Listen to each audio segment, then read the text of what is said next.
Hello everyone, কী অবস্থা সবার? সবাই কেমন আছেন? আমি ভালো আছি, আশা করছি আপনারাও ভালো আছেন। আমার ইউটিউব চ্যানেল টি উইথ মিতে সবাইকে ওয়েলকাম করছি। আমি মৃন্ময়ী। আরও একটা দিন শেয়ার করব আপনাদের সাথে সারাদিনে কি কি করলাম। তো গত ব্লগে বলেছিলাম আমি বাবার কাছে বাইক চালানো শিখছি। এটা হচ্ছে তার দ্বিতীয় দিন আবার গেছিলাম বাইক চালানো শিখতে, এবং এখনও পর্যন্ত এটা লাস্ট দিন। সেদিন একটা ঘটনা ঘটেছিল, আমি বেশ ভয়ও পেয়েছিলাম। ভিডিওটাতে দেখা যাবে একটু কি হয়েছিল। তো এর আগেও আমার বাড়িতে এরকম একটা ঘটনা ঘটেছিল। ওই দিন হচ্ছে যে বেশ 1-2 বছর আগের ঘটনা। বাইক ছিল বাড়িতে এভাবেই, এবার সব স্টার্ট দেয়া আছে। তো এক্সিলারেটর মানে ঘোরালেই, আমি জানি না আমি ঠিকঠাক টার্মগুলো বলছি কি না, তো বাইক চলে যাবে। তো আমার ভাই পাশে দাঁড়িয়ে আছে, আমার মাও ছিল, আমার বোনও ছিল। তো ভাই বলল যে হ্যাঁ হ্যাঁ চেপে দে। আমিও কি করেছি জানি না, বাইকটা এত জোরে ছুটে গেল, মানে সামনে কিছু না থাকলে মানে ওটা কোথায় চলে যেত আমি জানি না। তো ওই দিনও খুব ভয় পেয়েছিলাম। বাবা আমাকে এরপরে বাবা এই ঘটনা শুনে আমাকে বলেছিল যে মানে এত ভয় ওই দিনই পাওয়া হয়ে গেছে যে এরপরে তুমি বাইক চালাতে পারবে না কোনো দিন, সবসময় এই ভয়টা থেকে যাবে।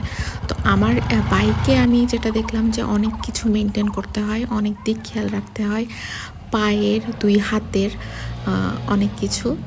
আর গতদিনই আমি বলেছিলাম যে আমি মাল্টিটাস্কার না, তারপরে একটা ভয় তো রয়েছে। যদিও আমি সাইকেল ভালোই চালাতে পারি, সাইকেলে আমার ভালোই ব্যালেন্স থাকে, কিন্তু এটাতে হচ্ছে আমি মাত্র 2 দিন গিয়েছি, বলা কি যায় পারবো কি পারবো না। কিন্তু বাইকটা আমার হাইটের তুলনায় অনেক বড় এবং অনেক বেশি ভারী। সবাই বলছিল যে প্রথমবার যেহেতু চেষ্টা করছি বাইক চালানো শিখবো, তো এই টাইপের বাইক দিয়ে শেখা আমার জন্য ঠিক নয়। তো বাবা তারপরে থেকে আর যাওয়া হয়নি আর কি। বাবা বলেছে যে একটা ছোটোখাটো বাইক দেবে। আর আমি আমার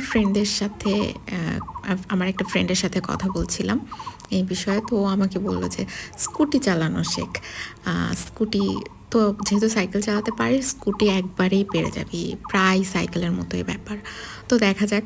বাবাকে আবার বললাম, যে বলছে যে স্কুটি চালানো শিখতে, স্কুটিটাই ভালো। বাড়িতেও বলছে আমার মামা। বাবা বলছে হ্যাঁ স্কুটি চালানো শিখে যাবে হয়তো খুব তাড়াতাড়ি, স্কুটি চালাতে পারবে, কিন্তু বাইকের ফিলিংটা তো আর পাবে না। তো দেখা যাক কি হয়। তো এখানে বোধহয় ভিডিওতে দেখা গেছে যে আমি প্রায় পড়েই যাচ্ছিলাম, মানে পড়েই গেছিলাম। এত জোরে এক্সিলারেটর মানে চেপে দিয়েছি, ঘুরিয়ে দিয়েছি যে আমি ওই শব্দেই কেমন ভয় পেয়ে গিয়েছি। তারপরে বাবা বলছে সব ছেড়ে দাও, কিন্তু আমি মানে আমার মাথায় কাজ করছিল না। যাই হোক, তেমন আহামরি কিছু হয়নি। প্রথম শিখতে গেলে হয়তো সবারই ওরকম হয়। এরপরে আমি ওই দিন এসে আর মাঝের কোনো ভিডিও করতে পারিনি। এটা পুরো বিকেলের, মানে সন্ধ্যার আগের ভিডিও। আমি টুকটাক ইফতারি বানাবো, মানে একটাই আইটেম। তো এটা একটা মজার ব্যাপার, মানে পুরো বেগুনি যেভাবে বানাতে হয় সেভাবেই বানাবো, কিন্তু টমেটো দিয়ে। এটা আমার বান্ধবী আমাকে বলেছিল যে এরকম করা যায় এবং এটা বেগুনির থেকেও টেস্টি হয়। তো এটা না, প্রসেসটা বেগুনির মতোই, বাট যেহেতু টমেটো দিয়ে বানানো, এটাকে কী বলা যায়, টমেটি জানি না। কিন্তু খেতে কিন্তু আসলেই টেস্টি হয়, বেশ টেস্টি হয় খেতে। বাসার সবাই মোটামুটি পছন্দ করেছে। তবে প্রবলেমটা হয় কি, যে যেহেতু টমেটো বেগুনের মতো না, টমেটোতে রসটা অনেক বেশি থাকে। তো ওই পানিটা বের হয় যখন বেসনের ভেতরে ডুবিয়ে যখন তেলে দেওয়া হয়, ওর ওই পানিটা ফুটতে থাকে, অনেক সময় পানিটা ছিটে বের হতে থাকে। এটা একটু রিস্কি, টমেটোয় যেহেতু অনেক রস থাকে এই জন্য। বাট আমার কাছে অনেক টেস্টি লাগে, এই জন্য আমি বেগুনি থেকে এটাই বানাই। আমার কিছু ক্রিস্পি টাইপের বা ভাজাভুজি টাইপের কিছু খেতে ইচ্ছা করলে আমি এটাই বানাই। আগে যখন তখন বেগুনি বানাতাম, কিন্তু এখন এটাই বানাই। তো আমি ওই টমেটো আর হচ্ছে বেসনের মিশ্রণটা রেডি করে আমার মনে হলো যে আগে একটু ঘরের গাছগুলোতে পানি দিয়ে আসি, তো পানি দিতে চলে এসেছি। এই গাছগুলো আমি জানি না বোঝা যাচ্ছে কি না, ওই গাছের পটটা যেটা ওটা আসলে রঙের কোটা, আর পাশে আমি হচ্ছে কাপড় দিয়ে মুড়িয়ে দিয়েছি। যাই হোক, তো আমি আবার ভাজতে চলে এসেছি। বেগুনিগুলো, সরি, টমেটিগুলো, হ্যাঁ, টমেটিগুলো একে একে ভেজে নিচ্ছি। আচ্ছা, আপনারা আমাকে একটু কমেন্ট করে জানাবেন তো, যারা আমার ভিডিও দেখছেন তারা আমাকে একটু কমেন্ট করে জানাবেন তো যে মেয়েদের ভেতরে, মেয়েরা যারা, তারা কেউ বাইক চালাতে পারেন কি না, বা এরকম ধরনের কোনো এক্সপিরিয়েন্স আছে কি না বাইক চালানো শেখার সময়, শেয়ার করবেন আমার সাথে। এই যে একটু ফুটে ওঠা, ছিটে আসা শুরু করেছিল, বাট তেমন আহামরি কিছু না। এই যে মজা, এই ক্রিস্পি জিনিস খাওয়ার জন্য এতটুকু একটু সহ্য করাই যায়, তাই না? তো আমরা ভাজাভুজির সাথে আমি হচ্ছে ওই দিন একটু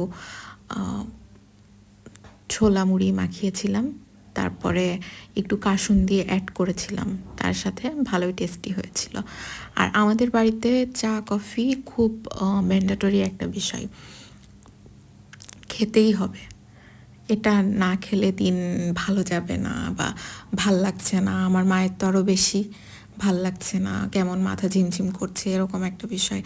আমার যখন কাজের জন্য বাইরে যেতে হয়, এখন তো বন্ধ, তখন আমি এই জিনিসটা খুব মিস করি। মানে সকালবেলা তাড়াহুড়ো করে যাই, একটা কফি খেয়ে যাই, কিন্তু ওই 12টা, 12:30, 11:30 এরকম টাইমে, তারপরে দুপুরে লাঞ্চ করে, মানে একটু বিকেল হলেই বাড়ি এসে তো আমি সেটা কফি খাই, কিন্তু ওই কাজে থাকার সময় আমার খুব ইচ্ছে করে। মাঝে মাঝে ওখানে বানানোর ব্যবস্থাও আছে, মাঝে মাঝে বানিয়ে আমরা প্রায়ই খাই, সেটা ঠিক আছে, বাট মানে ইচ্ছে করে। আর কেন জানি না, আমার খাওয়ার পরে, লাঞ্চ করার পরে, ব্রেকফাস্ট করার পরে, তারপরে আমার মনে হয় তখনই, একটু দেরি করা যাবে না, মানে তখনই আমার চা অথবা কফি খাওয়া লাগবে। আমার অবশ্য দুধ চা বেশি পছন্দ কফি থেকে।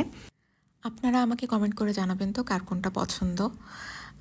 আজকের ভিডিও এতটুকুই। ভালো থাকবেন সবাই। আশা করছি সবার ঈদ ভালো কাটবে। দোয়া করবেন আমার জন্য। টাটা।